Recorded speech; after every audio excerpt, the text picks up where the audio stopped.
کہ آپ 6 دن روزی روٹی کریں، صبح سے لے کر شام تک کمائیں، 7 دن بھی کمائیں، بس ہفتے میں 1 دن منگل والا دن آپ مجھے ضرور دیں تاکہ ہم مل کر اس تحریک کی کامیابی کے لیے سرخرو ہو سکیں۔ میں آپ کو ایک حدیث سنا کے اپنے پہلے سیشن کا اختتام کرتا ہوں۔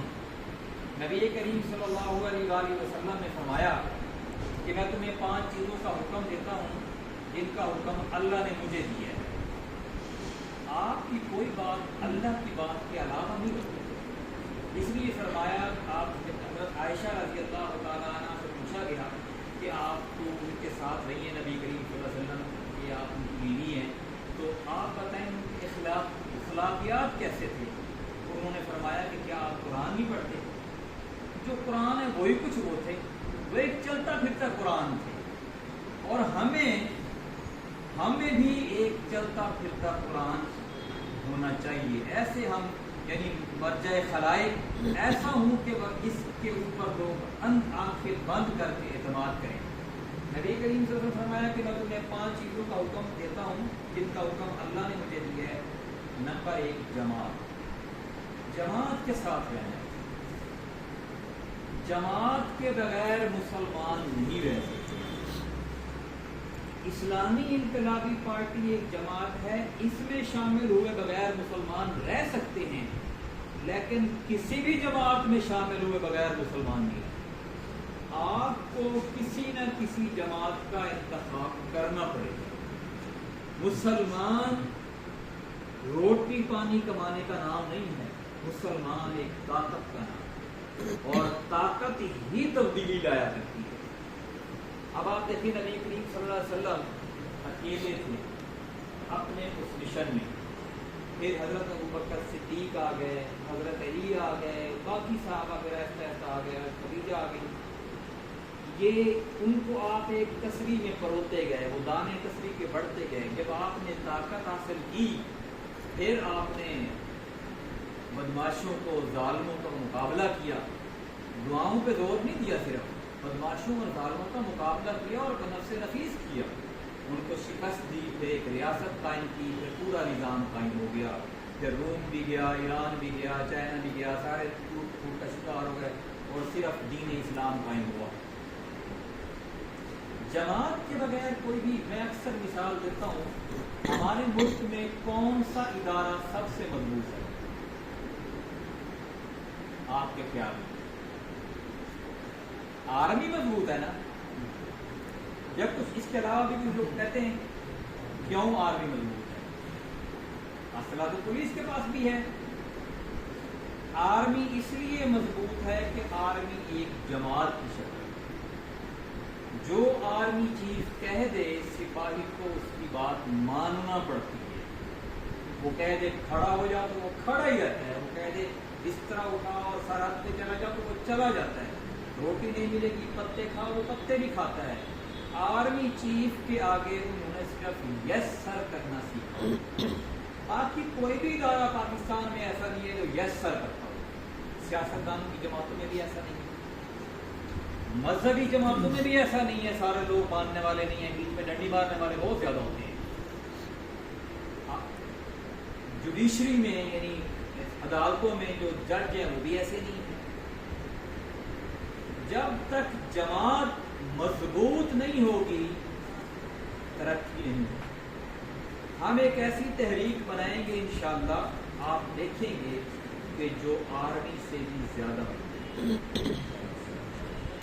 وہ بننا کوئی مشکل کام نہیں ہے۔ جس دن ڈاکٹر خیر محمد نے آپ کے لیے وہی سوچ لیا جو وہ اپنی ذات کے لیے سوچتا ہے، جو وہ اپنے سگے بھائی کے لیے محمد یوسف کے لیے سوچتا ہے، جو وہ اپنے والدین کے لیے سوچتا ہے، جو وہ اپنی بیوی بچوں کے لیے سوچتا ہے، انشاءاللہ آپ بھی اس دن میرے لیے وہی تحریک۔ نبی کریم صلی اللہ علیہ وسلم نے جو جماعت تیار کی تھی، ویسی جماعت تاریخ میں نہ پہلے کبھی تیار ہوئی ہے نہ بعد میں تیار۔ کیوں؟ اس لیے کہ ویسا لیڈر کوئی نہیں۔ نبی کریم صلی اللہ علیہ وسلم نے تو اپنی جان سے زیادہ صحابہ کو پیار کیا، اپنا سب کچھ ان پہ لٹا دیا ہے، بیٹیوں کو طلاقیں بھی اسی راستے میں ہوئی ہیں۔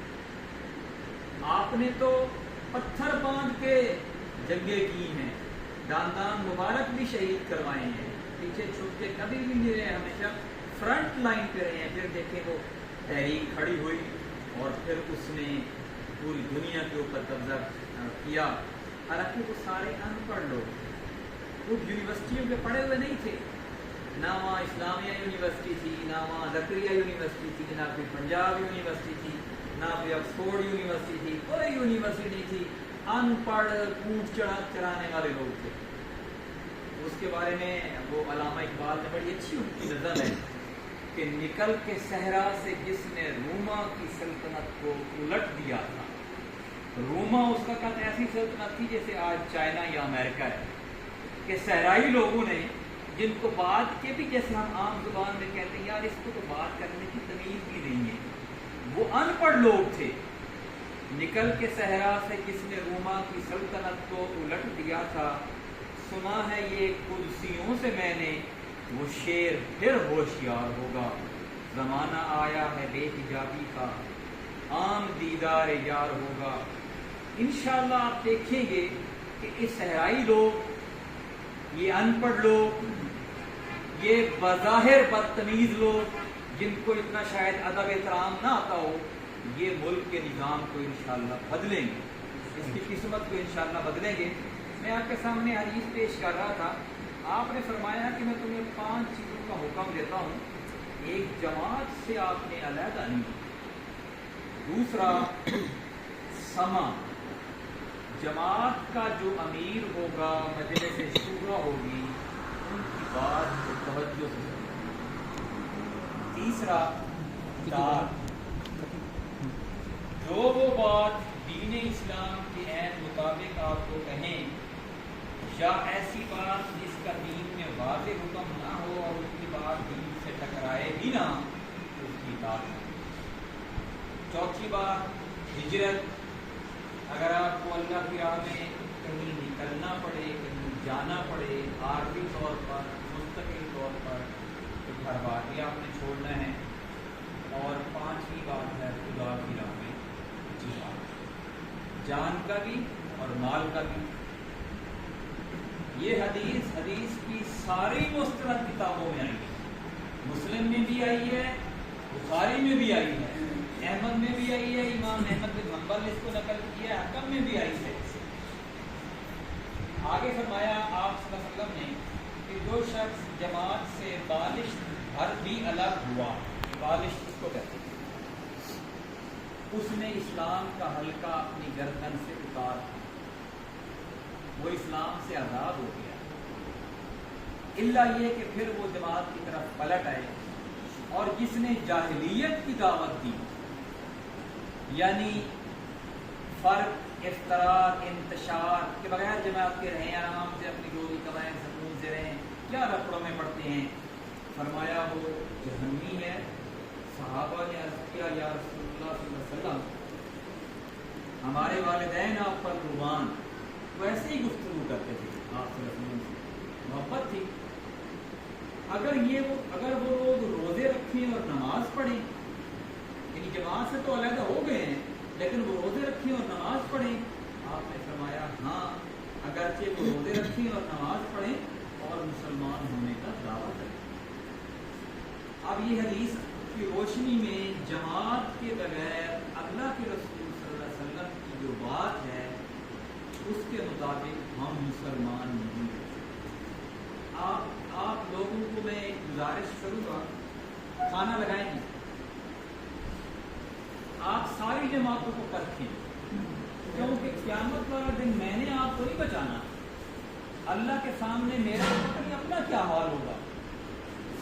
سفارش کرنی ہے نبی کریم صلی اللہ علیہ وسلم، اور اللہ تعالیٰ جس کو چاہے گا معاف کر دے گا۔ آپ ساری جماعتوں کو پرکھیں، جو تحریک آپ کو لگے کہ یہ واقعی دین کی سربلندی کے لیے کام کر رہی ہے، پھر ایک لمحے کے لیے بھی نہ سوچیں اس میں شامل۔ نام لکھاؤ، پھر آپ فوراً شامل ہو جائیں اور اس کے لیے پھر ویسے ہی محنت کریں جیسے آپ اپنے گھر والوں کے لیے، جیسے بیوی بچوں کے لیے کرتے ہیں، روزی کے لیے کرتے ہیں، پھر آپ محنت کریں، پھر دیکھیں انشاءاللہ دنیا میں بھی کامیابی ہوگی اور آخرت میں۔ ایک نقطہ اور ہے، سالن بھی لگائے ہیں کہ تحریک کی کامیابی کے لیے اور اپنے آپ کی کامیابی کے لیے، اپنی زندگی میں برکت لانے کے لیے میں آپ کو ایک آزمایا ہوا نسخہ بتاتا ہوں۔ جو رزق اللہ نے آپ کو دیا ہے نا، چاہے آپ 100 روپیہ کماتے ہیں دہاڑی کا، یہ اللہ کی تقسیم ہے۔ کوئی 1,00,000 روپیہ کماتا ہوگا دہاڑی کا، کوئی 10,000 کماتا ہوگا، کوئی 5,000 کتنا، اس میں سے ایک حصہ آپ تحریک کے نام کے وقت آپ مثال کے طور پر دہاڑی کا 500 کماتے ہیں تو اس میں سے آپ 5 روپے تحریک کے نام پہ آپ دیکھیں گے اللہ تعالیٰ آپ کو کتنا نوازتا ہے۔ یہ سورہ بقرہ کی آیت ہے، آگے ہم پڑھیں گے اس کو کہ وہ جو مثل الذین ينفقون اموالهم فی سبیل اللہ کیا کریں، سورہ بقرہ کی آیت ہے، اس میں یہ ہے کہ جب آپ اللہ کے راستے میں خرچ کرتے ہو اس کی مثال ایسے ہے کہ جیسے ایک دانہ زمین میں بویا جاتا ہے اور آپ دیکھتے ہو کہ اس سے کتنی پھلیاں نکلتی ہیں اور ہر پھلی کے اندر کتنے دانے ہوتے ہیں، دانہ تو ایک تھا، اتنے کہاں سے آ گئے، یہ رب کی قدرت۔ جب آپ 5 روپے، میں نے مثال دی، آپ 1 روپیہ بھی کر سکتے ہیں، آپ 10 بھی کر سکتے ہیں، جب آپ 5 روپے اللہ کے راستے میں لگائیں گے آپ دیکھیں گے آپ کے رزق میں برکت کیسے۔ لیکن میری بات سے آپ نے لمبی نہیں چھوڑنی کہ جی میں تو 500 میں سے 400 جمع کروں گا، ایسا نہیں کرنا۔ آپ وعدہ وہ کریں جو آپ کر سکیں، تھوڑے سے شروع کر دیں، کل کو بڑھا بھی سکتے ہیں آپ، لیکن زیادہ سے نہ شروع کریں۔ میری آپ کو ایک نصیحت ہے، کیونکہ انسان ہے، پھر بیوی بچے باقی ان کا زیادہ حق ہوتا ہے، پھر وہ بھی کہتے ہیں کہ آپ سارے بھائی لگے رہتے ہیں۔ اب میں جو اپنے اللہ کے راستے میں خرچ کرتا ہوں 15% اللہ کے راستے میں خرچ کرتا ہوں، 100 میں سے 15 روپے، اسی 15% میں اپنے رشتے داروں کے بہت سے غریب لوگ بھی میرے الحمدللہ میرے توسط سے اللہ ان کی روزی پوری کر رہا ہے، ملازمین کو میں تنخواہ دوسری اس پیسے میں دیتا ہوں، لیکن کسی کو مشکل وقت آ جائے تو اس میں سے دے سکتا ہوں۔ آپ کے سامنے ہم نے ایک دار الخیر بنایا ہے، کنٹری لیول کا پروجیکٹ ہے، لوگ داخل کریں، آپ مل کے جائیں، ان کا قیمتیں، ان کا کھانا، ان کی صحت کی سہولیات، ان کے بجلی کے بل، سولر سسٹم لگایا ہوا ہے 24 گھنٹے کے لیے الحمدللہ جاتی نہیں ہے، ان کے لیے ٹھنڈا پانی، ان کے لیے ایک خاتون بھی رکھی ہے جو ان کو نہلاتی بھی ہے، لڑکا جو ہے وہ مادے جو بزرگ ہے ان کو نہلاتا ہے، اور ان کے لیے کھانے پینے کا سارا انتظام ٹائم پہ ہو جاتا ہے۔ اور اس سے یہ جو اوپر والا پورشن ہے اس میں تقریباً 100 کے قریب لوگوں کی گنجائش ہے۔ خیر پور سے باہر ہم لوگ فی الحال اس لیے نہیں رکھ رہے، دوست مجھے بار بار پوچھتے ہیں کہ ہمیں پتہ نہیں ہوتا کہ آنے والا بندہ جو ہے وہ کیسا ہے۔ بعض اوقات لوگ اشتہاری ہوتے ہیں، کریمنل ہوتے ہیں، یہاں پہ رہتے ہیں، باہر جا کے چوریاں کرتے ہیں، ڈکیتیاں مارتے ہیں، قتل کرتے ہیں، پناہ یہاں پہ رہتے ہیں، ہمیں پھر پتہ نہیں چلتا۔ ہم وہ لوگ رکھ رہے ہیں جن کی ہم پوری تحقیق کرتے ہیں، جو واقعی لوارث ہیں ان کو ہم جو ہے وہ یہاں پہ جگہ دیتے ہیں۔